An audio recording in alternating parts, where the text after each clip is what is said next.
Hello everyone. तो हम लोग अपनी क्लासेस स्टार्ट करते हैं। आज का हमारा फर्स्ट टॉपिक है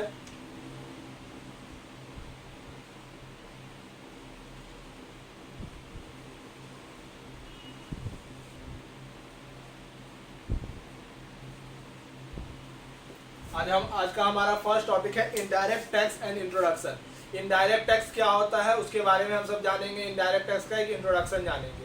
तो इनडायरेक्ट टैक्स में सबसे पहला वर्ड हम सब क्या डिस्कस करने वाले हैं? टैक्स। सबसे पहला क्या है? Tax.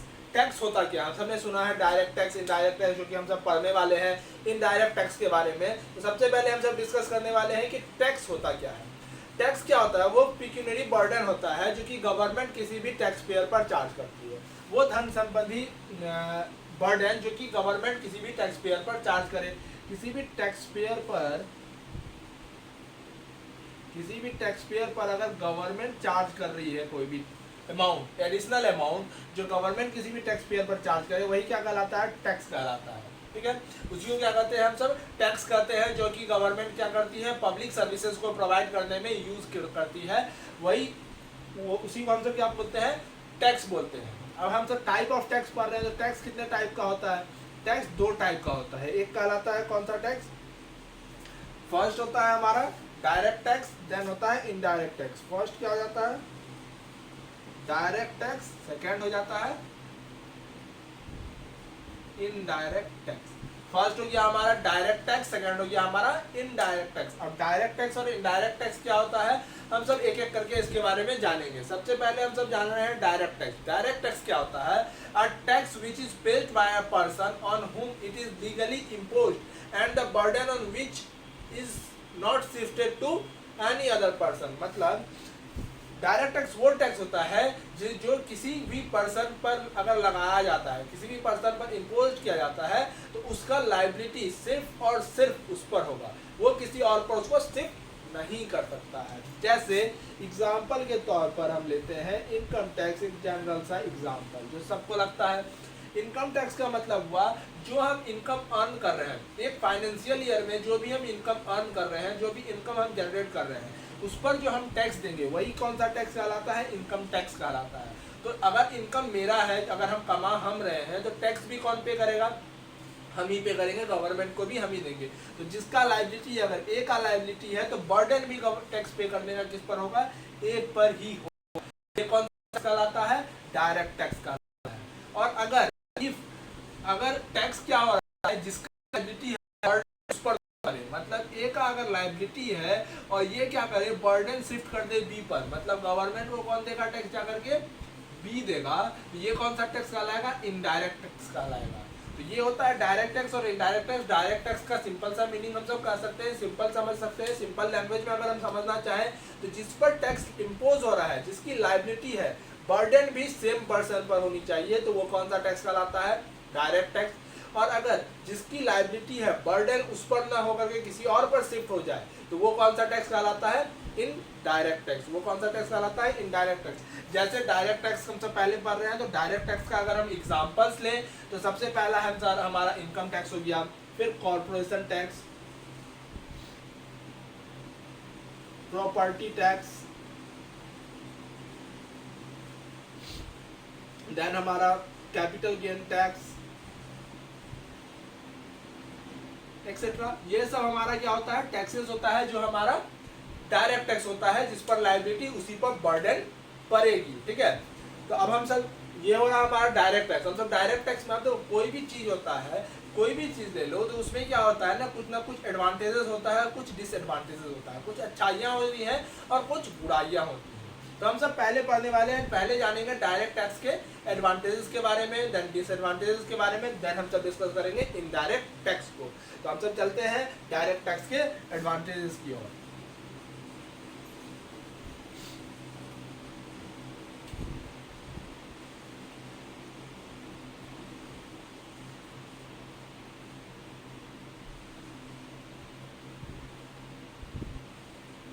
Advantages of direct tax. Direct tax का क्या क्या एडवांटेज होता है, डायरेक्ट टैक्स के क्या क्या एडवांटेजेस है। तो डायरेक्ट टैक्स के क्या क्या एडवांटेजेस है, तो सबसे पहला, सबसे फर्स्ट हमारा क्या होता है? जस्टिफेबल। ये क्या होता है, जस्टिफेबल। जस्टिफेबल कहने का सेंस है direct tax are based on the taxable capacity and their burden is justifiable distributed. ये क्या होता है, ये हमारा जो डायरेक्ट टैक्स होता है वो टैक्सेबल कैपेसिटी के अकॉर्डिंग होता है। टैक्सेबल कैपेसिटी कहने का अकॉर्डिंग, अगर कोई ऐसा पर्सन है जो कि जिसके पास बहुत सारा पैसा है, इन शॉर्ट रिच पर्सन जिसको हम सब कहते हैं, तो वो टैक्स देने के लिए सही होते हैं, वो टैक्स दे सकते हैं। लेकिन जो ऐसा पर्सन है जिसके पास पैसा नहीं है, जो उतना कैपेबल नहीं है कि वो अलग से टैक्स दे पाए, तो उस पर टैक्स नहीं लगता है। मतलब डायरेक्ट टैक्स हमारा टैक्सेबल कैपेसिटी के अकॉर्डिंग होता है। टैक्सेबल कैपेसिटी कहने का अकॉर्डिंग है कि कोई ऐसा पर्सन जिसका इनकम कम है, जो बचा नहीं पा रहा है, जो सेव तक नहीं कर पा रहा है, वो टैक्स कहाँ से देगा। तो गवर्नमेंट क्या करती है, डायरेक्ट टैक्स में हमारा क्या होता है कि उस पर इनकम कम होता है, मतलब उस पर टैक्स नहीं लगता है या बहुत कम लगता है। जैसे हमारा इनकम टैक्स का हम सब स्लैब देखिए, अगर हम इनकम टैक्स स्लैब देखें तो देखो 0 से लेकर के 0 to 2.5 लाख, अगर 0 से 2.5 लाख तक अगर हमारा इनकम होता है तो उस केस में हमको क्या होता है, नील रिटर्न होता है, मतलब 0% टैक्स, हमको कोई भी टैक्स देने की जरूरत नहीं है। अगर हमारा इनकम 2.5 लाख से 5 लाख तक होता है तो 5% टैक्स लगता है। ऐसे ही सो ऑन, ऐसे ही हमारा टैक्स रेट बढ़ता जाता है। तो देखो अगर मेरा इनकम अगर कम है, मतलब 0 से 2.5 लाख तक एनुअल इनकम है, तो हमको टैक्स देने की जरूरत नहीं है। अगर मेरा इनकम 2.5 से 5 लाख तक है तो 5%। ऐसे ही जिसका इनकम कम है उसको टैक्स नहीं देना पड़ेगा या कम देना पड़ेगा, जिसका इनकम ज़्यादा है उसको टैक्स ज़्यादा देना पड़ेगा। तो ये क्या होता है, जस्टिफेबल डिस्ट्रीब्यूटेड होता है, इक्वली डिस्ट्रीब्यूटेड होता है, न्यायपूर्ण होता है ये।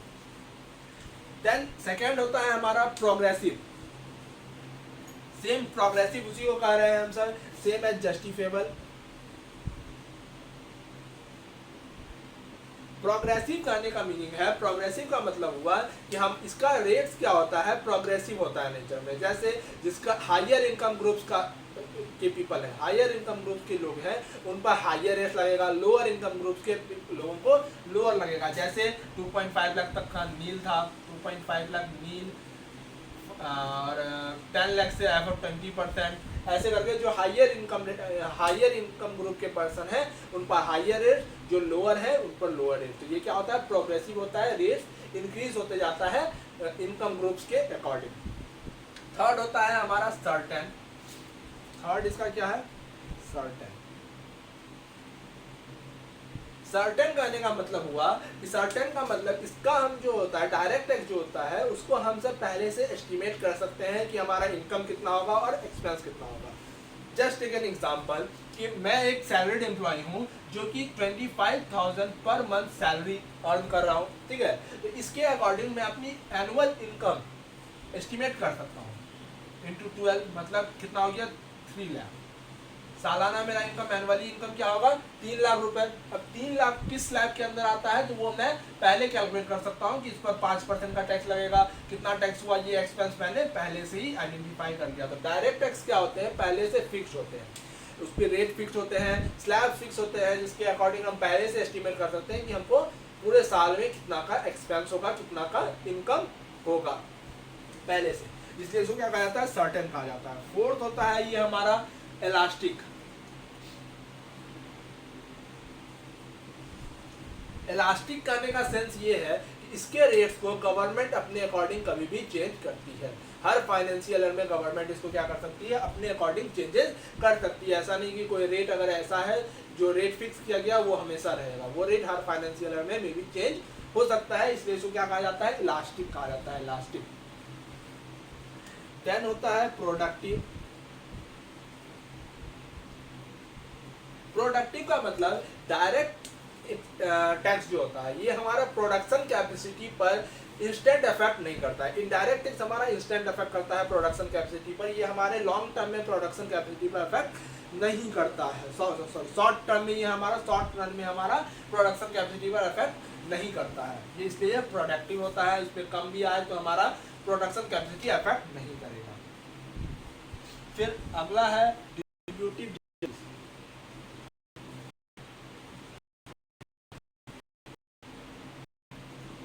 डिस्ट्रीब्यूटिव जस्टिस सेम है, ये वो वैसा। डिस्ट्रीब्यूटिव जस्टिस मतलब ये को डिस्ट्रीब्यूट करता है, डिफाइन करता है कि इनकम क्या है और वेल्थ क्या है, आपका है उसके आपको ये डिस्ट्रीब्यूट करता है। ये है हमारा कुछ एडवांटेजेस जो डायरेक्ट टैक्स का एडवांटेजेस है। अब हम सब देखते हैं डिसएडवांटेजेस ऑफ टैक्स। डिसएडवांटेजेस क्या होता है, डायरेक्ट टैक्स का डिसएडवांटेज क्या होता है।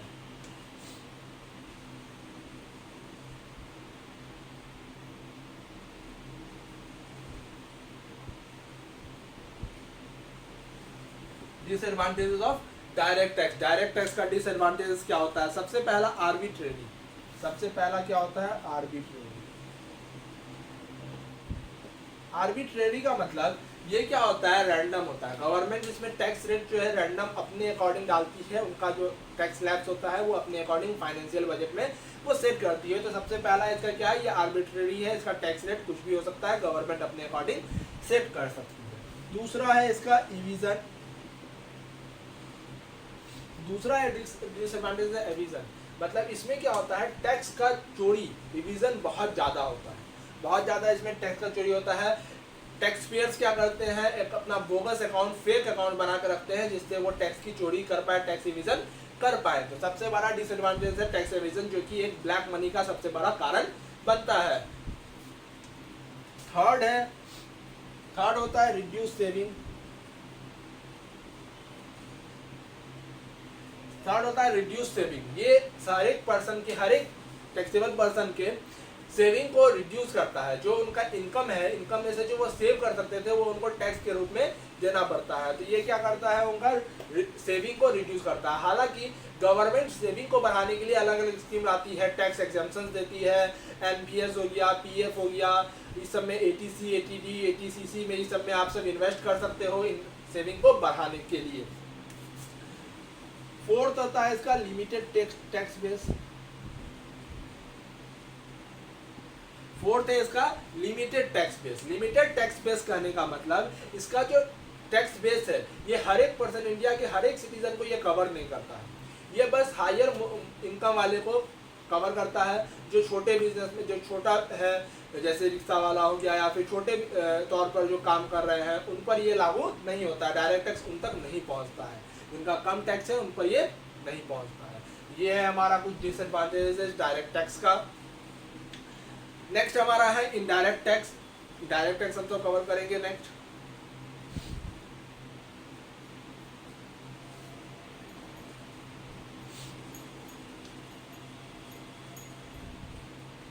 नेक्स्ट है हमारा इनडायरेक्ट टैक्स। इनडायरेक्ट टैक्स अभी मैंने बताया, indirect tax is that tax which is imposed on one person but is paid partially or wholly by another person। indirect tax क्या होता है, जो कि इम्पोज होता है किसी एक पर्सन पर, लेकिन वो पार्ट में या फिर पूरे में किसी और पर्सन के द्वारा गवर्नमेंट को पे किया जाता है। मतलब जिस पर लायबिलिटी है बर्डन उस पर ना हो। अगर मेरी लायबिलिटी है तो बर्डन किसी और पर होना, वही क्या कहलाया, वो कौन सा टैक्स कहलाया, इनडायरेक्ट टैक्स कहलाया। इनडायरेक्ट टैक्स के examples customs duty, excise duty, VAT, sales tax. क्या क्या है, customs duty, excise duty, VAT, sales tax, ये सब क्या है, हमारे इनडायरेक्ट टैक्सेस है। हम सब के ये इनडायरेक्ट टैक्सेस हैं। अब हम सब इसके देखते हैं कुछ एडवांटेजेस, कुछ मेरिट्स। इनडायरेक्ट टैक्स से क्या एडवांटेजेस होते हैं, क्या मेरिट्स होते हैं।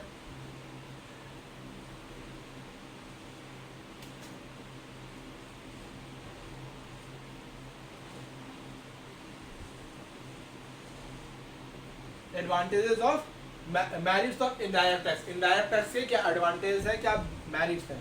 सबसे पहला ये कन्वीनियंट होता है। ये क्या होता है,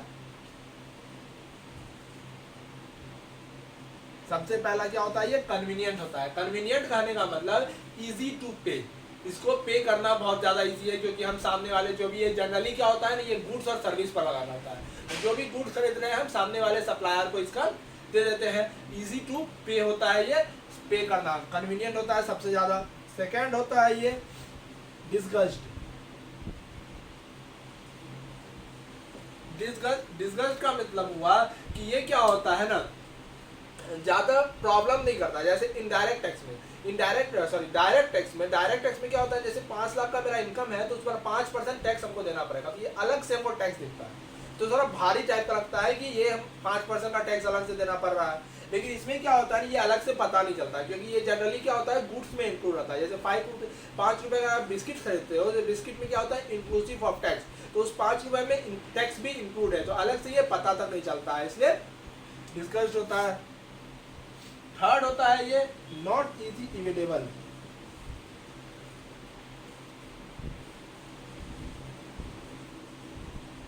not easily evitable, not easily evitable का मतलब इसको इवेट करना बहुत ज्यादा मुश्किल है, ये इजली छुपाया नहीं जाता है, इसको इजली हम सब छुपा नहीं सकते हैं। फोर्थ होता है बोर्ड बेस। फोर्थ क्या होता है, बोर्ड बेस। बोर्ड बेस का मतलब डायरेक्ट टैक्स क्या था, लिमिटेड टैक्स बेस था, कि वो बहुत कम एरिया को कवर करता है, लेकिन ये ऑल ओवर इंडिया सिटीजन्स को, ऑल ओवर इंडिया में जितने भी सिटीजन्स हैं सबको कवर करता है, पुअर हो रिच हो सबको ये टैक्स देनी पड़ती है, सब पर ये लायबल होता है। देन फिफ्थ है सोशल वैल्यू। ये अपना अपना एक सोशल वैल्यू रखता है, जैसे तंबाकू हो गया, तंबाकू सेहत के लिए हार्मफुल होता है, इस पर टैक्स रेट ज़्यादा होती है कि इसका कंजम्पशन कम हो, तो ये अपने आप में एक सोशल वैल्यू को भी रखता है।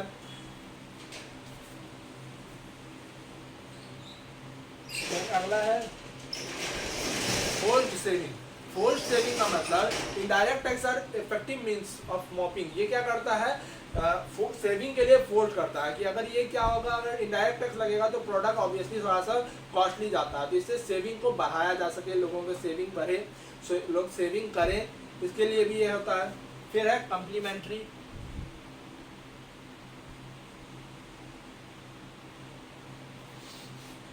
कम्प्लीमेंट्री कहने का मतलब ये क्या होता है, एडिशनल टैक्स रेवेन्यू होता है, एडिशनल रेवेन्यू होता है गवर्नमेंट के लिए। डायरेक्ट इनडायरेक्ट टैक्स जो कि क्या होता है, एक एडिशनल रेवेन्यू के रूप में होता है।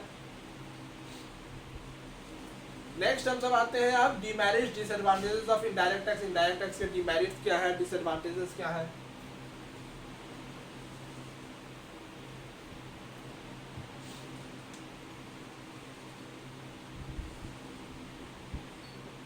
अब इसके डिमेरिट्स क्या है, तो सबसे पहला इनइक्विटेबल।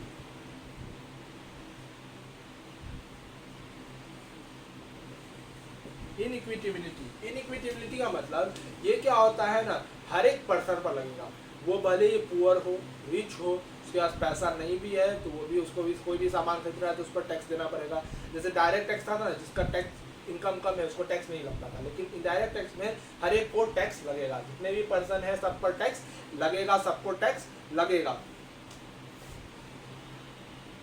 दूसरा है इन्फ्लेशनरी पोटेंशियल।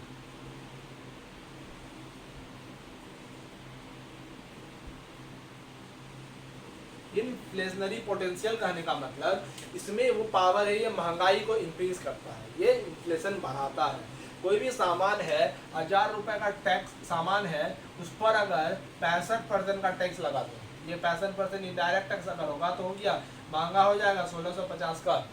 ये भी किसी भी टैक्स गुड्स को महंगा कर सकता है, कॉस्टली कर सकता है, इन्फ्लेशन को बढ़ा सकता है, ये इसमें पोटेंशियल होता है। ये था हमारा indirect tax and direct tax. अब आते हैं हम सब कुछ पहले के इनडायरेक्ट टैक्सेस पर, सम अर्लियर इनडायरेक्ट टैक्सेस।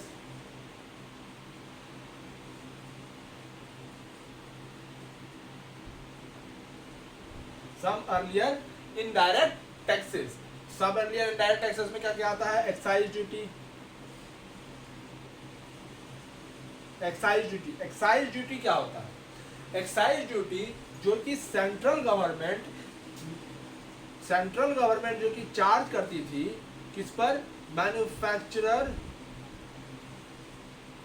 और प्रोड्यूसर पर, इन शॉर्ट फैक्ट्रीज पर, मैन्युफैक्चरिंग जो करते हैं, मैन्युफैक्चरिंग सेक्टर्स पर जो भी जो ड्यूटी लगती थी वो क्या कहलाती थी, एक्साइज ड्यूटी, जो किस एक्ट के अंदर थी, central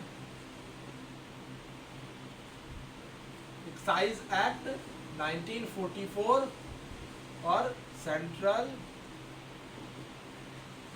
tariff act 1985, central excise act 1944 और सेंट्रल टैरिफ एक्ट 1945 में ये 45 इस दो 1985 इस दो एक्ट पर ये क्या होती थी, एक्साइज ड्यूटी इम्पोज होती थी। Central excise duty was tax which was charge on such excisable goods that were manufactured and meant for domestic consumption। ये किस पर लगती थी, मैन्युफैक्चरिंग गुड्स पर, मैन्युफैक्चरिंग एक्साइजेबल गुड्स पर जो कि डोमेस्टिक कंजम्पशन के लिए यूज किया जाता था। फिर नेक्स्ट हमारा है कस्टम ड्यूटी। दूसरा क्यों कौन सा है पुराना tax, custom duty. Custom duty क्या होता है, duties of customs were levied on goods import or export from India at a specified rate under the Custom Tariff Act 1975। Customs क्या होता है, कस्टम ड्यूटी क्या होता है, जो कि हम इंपोर्ट या एक्सपोर्ट करते हैं कोई भी गुड्स या सर्विस का, तो उस केस में जो भी ड्यूटी हमारे पर चार्ज होती है वो ड्यूटी कौन सा ड्यूटी कहलाता है, कस्टम ड्यूटी, जो किस एक्ट के अंदर चलता है, कस्टम्स टैरिफ एक्ट 1975 के अंदर। कौन से एक्ट के अंदर चलता है, लगता है कस्टम टैरिफ एक्ट 1985 के अंदर। ये जब कब कस्टम ड्यूटी कब फॉर्मुलेट हुआ था, कब बना था, ये बना था 1962 में। कस्टम ड्यूटी सब का जो फॉर्मेट तैयार हुआ था, ये फॉर्मुलेटेड हुआ था, कब हुआ था, 1962 में। किसके लिए, इलीगल एक्सपोर्ट और इंपोर्ट को रोकने के लिए। कस्टम ड्यूटी का फॉर्मेशन 1962 में इलीगल एक्सपोर्ट इंपोर्ट को रोकने के लिए बनाया गया था, जो कि लागू कब हुआ था, कस्टम टैरिफ एक्ट के रूप में 1975 में लागू हुआ था। देन थर्ड होता है हमारा सर्विस टैक्स। नेक्स्ट हम सब देखते हैं, नेक्स्ट कौन सा होता है, सर्विस टैक्स। थर्ड हो गया ना, थर्ड होता है हमारा सर्विस टैक्स। सर्विस टैक्स क्या होता है, service tax, the service provider in India में रिक्वायर्ड टू पे a service tax under the provision of the finance act 1994। Service tax act क्या होता है, सर्विस प्रोवाइडर जितने भी होते हैं उनको चार्ज करना होता है सर्विस टैक्स, जो कि कब आया था, फाइनेंस एक्ट 1994 में। फाइनेंस एक्ट 1994 से ये लागू है, सर्विस टैक्स लागू हुआ था। जितने भी सर्विस प्रोवाइडर है उनको जो है अपने सर्विसेज पर टैक्स पे करना होता है, टैक्स चार्ज करना होता है, जो कि क्या कहलाता है, सर्विस टैक्स कहलाता है, जो कब से लागू हुआ था, फाइनेंस एक्ट 1994 में ये पहली बार लाया गया था। Under section 67 of this act the service tax was levied on the gross on aggregated amount charge by the service provider for the service receiver. Under section 67 के अंदर बताया गया है कि सर्विस प्रोवाइडर जो है, जो ग्रॉस अमाउंट है, जो एग्रीगेटेड अमाउंट है सर्विस का, जो चार्ज कर रहे हैं रिसिपिएंट से, उस पर क्या करना होगा, उनको टैक्स चार्ज करना होगा, उनको टैक्स चार्ज करना होगा, टैक्स लेना होगा, जो कि फाइनेंस एक्ट 1994 से चलता आ रहा था। नेक्स्ट होता है हमारा सेल्स टैक्स। फोर्थ क्या है हमारा, सेल्स टैक्स। अब सेल्स टैक्स क्या होता है, सेल्स टैक्स जो होता है, जो परचेज करते टाइम कंज्यूमर के द्वारा पे किया जाता है। जो परचेज कर रहे हैं, तो हम जैसे मान लो परचेज कर रहे हैं कोई सामान और हम जो टैक्स पे कर रहे हैं उस टाइम, वो कौन सा टैक्स कहलाता है, सेल्स टैक्स कहलाता है, जो कि दोनों के अंदर चलता है, सेंट्रल स्टेट सेल्स टैक्स। दो एक्ट के अंदर ये चलता है, सेंट्रल सेल्स टैक्स और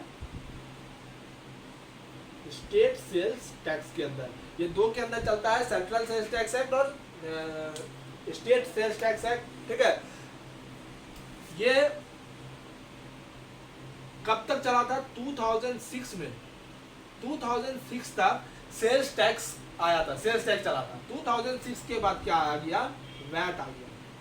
2006 के बाद सेल्स टैक्स को हटा करके क्या किया गया, इसके जगह क्या ले दिया गया, वैट ला दिया गया। वैट फुल फॉर्म क्या है, वैल्यू एडेड टैक्स। क्या है, वैल्यू एडेड टैक्स। ये क्या हो गया, वैल्यू एडेड टैक्स, जो कि इंट्रा स्टेट सप्लाई पर लगाया जाता था सेम स्टेट्स में, जो कि सेल्स टैक्स है, सेल्स टैक्स जैसा ही सेम है सेल्स टैक्स, बस क्या किया गया, वैल्यू एडेड टैक्स कर दिया गया। कुछ लॉज को चेंज करके, फॉर्मेट्स को चेंज करके इसमें क्या ला दिया गया, इसको कर दिया गया वैल्यू एडेड टैक्स कर दिया गया। क्लियर है यहाँ तक। यहाँ पर हम सबका क्लास आज का यहाँ पर खत्म होता है। टॉपिक 1 जो कि था indirect tax and introduction. Indirect tax के बारे में हम सब ने इंट्रोडक्शन जाना, इनडायरेक्ट टैक्स क्या होता है, कौन कौन से टैक्स क्या होता है, कौन कौन से टैक्स होते हैं, डायरेक्ट टैक्स, इनडायरेक्ट टैक्स, उसके मेरिट डिमेरिट्स क्या होते हैं, ये सब हमने आज जाना। नेक्स्ट क्लास में हम सब करेंगे जीएसटी के बारे में, गुड्स एंड सर्विसेज एक्ट, जो कि एक इनडायरेक्ट टैक्स है जिसके बारे में हम सबको इस कोर्स में पढ़ना है। ऑनलाइन जीएसटी सर्टिफिकेशन कोर्स और complete course on GST by GST expert classes. तो आप लोग इसको ज्वाइन कर सकते हो। इसमें आपको हर दिन की नोट्स प्रोवाइड होगी, हर दिन आपको नोट्स प्रोवाइड की जाएगी, उसके साथ साथ आपको केस स्टडीज करवाई जाएगी, रेगुलर डाउट सेशंस आपको करवाए जाएंगे। तो आप इस कोर्स को ज्वाइन कर सकते हो। आपको डिस्क्रिप्शन में इस कोर्स का आपको लिंक मिल जाएगा, फॉर्म फिल करो, आप इस कोर्स को ज्वाइन कर सकते हो। आपको रेगुलर अपडेट्स इसके लिए मिलेगी। Thank you. आज की क्लास हम सब यहीं पर खत्म करते हैं। अगर वीडियो अच्छा लगा इसको लाइक शेयर और कमेंट जरूर करें। Thank you.